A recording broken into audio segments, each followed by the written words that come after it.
Hello everyone, welcome to my channel. Please subscribe and keep watching more details. The Curse of Oak Island. Scientific data narrows location of treasure to the new baby blob. The Curse of Oak Island returned last night to reveal the team has narrowed down the area, known as the blob, where they need to look for the treasure by the garden shaft. This week's episode saw Ian Spooner back in the war room. Marty Lagina couldn't hide his excitement and impatience about hearing the geoscientists' results on the data from the recent water samples. The geoscientist almost always has good news for the team, and Marty left him in no doubt that the pressure was on for him to deliver again. Ian had a selection of graphs, all indicating that he had narrowed down the area of the blob. This means the team now has a much smaller area to look in for the large concentration of gold that is thought to be buried near the garden shaft. Marty christened this new area the baby blob. The baby blob is a much more manageable area of only 20 feet by 20 feet and is buried between 80 and 120 feet underground. It lies just outside of the garden shaft. However, Ian had more intriguing news. He and his colleague uncovered the signatures of other metals, besides gold, in the baby blob. These metals included copper, zinc, and tin, and the presence of these three metals also suggests the presence of brass and bronze. Copper and zinc combine to make brass, and copper and tin give you bronze.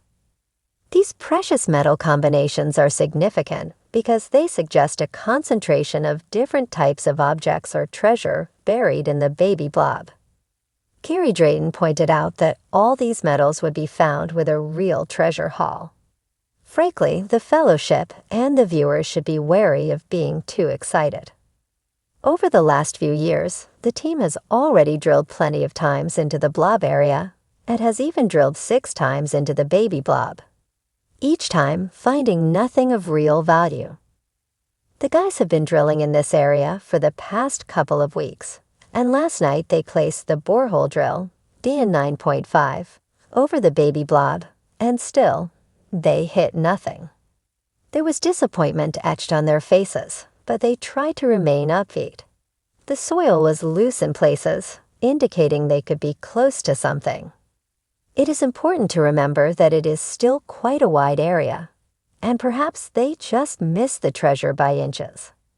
In other news, the Dumas Mining Company has now excavated and rehabilitated 44 feet of the garden shaft. Rick Lagina and Scott Barlow even got to don some hard hats and go check it out. Rick was super excited to realize his childhood dream of exploring under the surface.